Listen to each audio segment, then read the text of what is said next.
CBN e a Tecnologia, com Gilberto Sudré.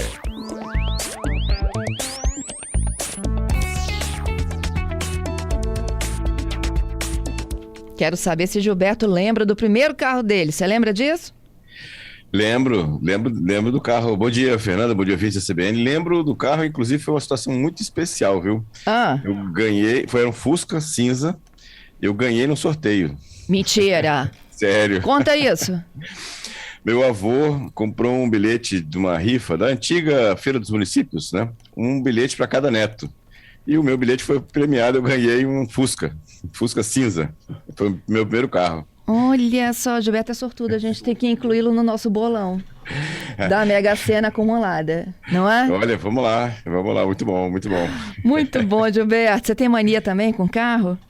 Não, o carro para mim é um meio de transporte, eu não sou muito ligado a carro não, eu só cuido bem do carro porque eu não quero que ele dê problema, só isso. Então mantenho o carro com as revisões todas em dia, troco o óleo certo, faço os balanceamentos e troca de pneu quando tem que ser. Mas assim, não sou muito, assim, não é aquele que fica esfregando muito o carro, não. Ele, para mim, é mais um meio de transporte, viu, Pois Fernando? é.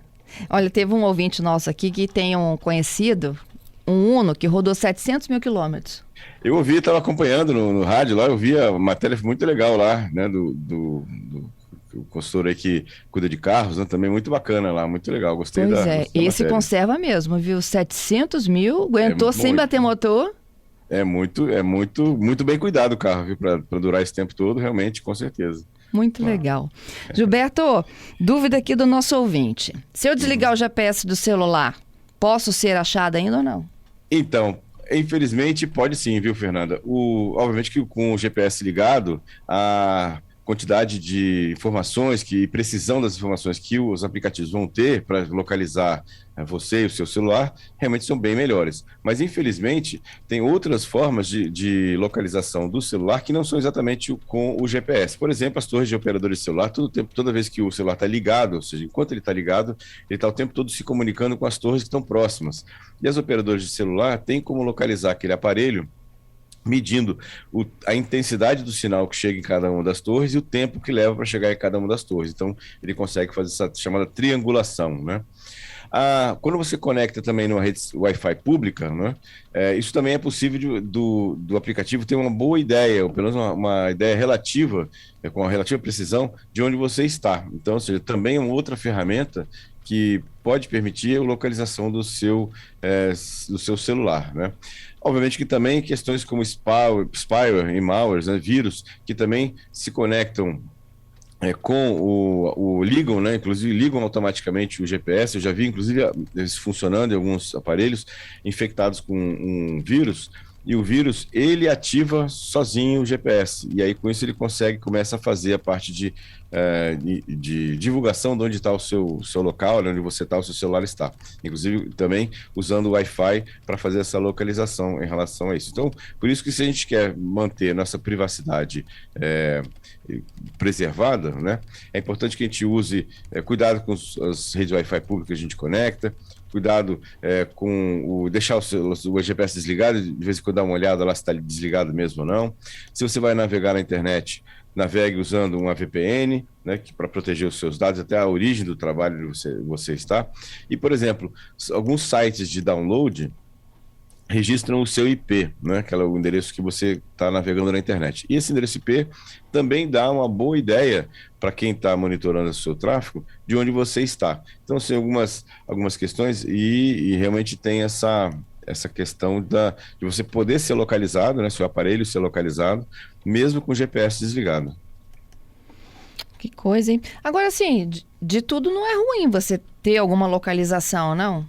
Não, assim, é uma questão que tem em algumas situações, por exemplo, o pai querendo saber onde está, o pai ou a mãe, o responsável, querendo saber onde está a filha ou o filho, né? Isso é uma questão importante, eu tenho que saber onde é que eles estão, né? Eu quero saber, às vezes monitorar o local, então essa é uma questão, né? Ou um familiar, porque o familiar foi para um certo local e eu quero saber onde é que ele está, quando é que ele vai voltar, qual é o caminho que ele está fazendo, se ele está num local mais ermo ou no local que tem algum nível de perigo, quero saber onde é que está. Então, ou seja, o monitoramento da localização do celular não é ruim, né? O problema é quando faz-se mau uso dessa informação, isso que é o problema. Pois é, essa história de triangular é coisa de filme, não? Mas assim, funciona assim. É uma questão que tem que ter uma mandado judicial, não é uma questão assim, trivial, mas é possível fazer a operadora tem condições de fazer. Mas, na verdade, para fazer essa questão, eu tenho o envolvimento de uma solicitação judicial para a operadora para que ela faça isso, né? Para que ela localize o aparelho. E assim, isso acontece. Não é assim, isso acontece mediante essa solicitação judicial. Entendido. Bom, então não temos como nos livrar totalmente, né? Como o Gilberto já explicou. Em alguns momentos até é importante a gente saber a localização das pessoas, lembrando aí das crianças e adolescentes. Exatamente, isso é muito bom, né, para os pais responsáveis, pais, mães responsáveis aí, de muitas vezes saber, né, onde estão seus filhos ou filhas, o que eles estão fazendo, que locais eles estão, né, em relação a isso. Inclusive, vamos só lembrando aqui de uma situação. A localização do celular também foi uma questão interessante durante a pandemia. Não sei se você se lembra, se os nossos ouvintes se lembram, algumas operadoras faziam o chamado mapa de calor, que era verificar onde estavam localizados. Ele não falava exatamente qual celular estava em que local, mas ele falava sobre aglomeração. Então, essa localização dos celulares, as operadoras forneciam para os governos, tipo assim, onde existia aglomeração de celulares em uma certa região, né? E para evitar aglomeração, naquela época, no auge da pandemia, quando ela estava no topo, né, da parte de infecção e de mortes aqui no Brasil, as operadoras tinham, através desse monitoramento, né, não era GPS, era pelas torres de celular, as operadoras tinham como saber onde tinha aglomeração de pessoas, por exemplo. Então é bom, assim, de alguma maneira tem bons usos dessa informação também. Isso mesmo. E aquilo deveria continuar sendo utilizado, você não acha? Exatamente, é uma situação assim, não quebra o sigilo de ninguém, porque a operadora não está dando a informação para o governo de quem está onde. Ele está dando a informação de que ali naquela região tem 50, 100, 200, 10 celulares. Então, ou seja, ele fala em quantidade, ele não fala individualmente nenhum celular especificamente. Pode ser feito, continuar a ser feito da mesma maneira. É uma ferramenta interessante de monitoramento. Muito legal, viu? Fernanda, oi. Eu vi que você estava falando aí sobre os eventos do dia, eu vi que você comentou também, só para não deixar passar em branco, hoje realmente eu vi que você comentou também, um outro ouvinte nosso comentou, sobre o dia do sexta-feira 13, o dia do famoso vírus, né? Famoso vírus que deu muita dor de cabeça para muita gente de TI, viu? Aqui. O Marcelo, então, ele estava lembrando para a gente há pouco, né, de que sexta-feira 13 era uma data que todo mundo da área de tecnologia se preparava para um ataque, né? Exatamente. De vírus. Já com, como diz assim, de cabelo em pé já, né? Desconfiando de tudo já, porque era complicado. Era um vírus muito novo, não tinha antivírus na época, muito como a gente tem hoje, e esse vírus fez um bom estrago na época, viu? Pois é. E ele falou, né, que vocês atualizavam os antivírus de véspera para não ter nenhuma surpresa. Isso. Exatamente. Assim, tinha que fazer backup, e ele lembrou do disquete aí, né, Gilberto? Disquete, hein?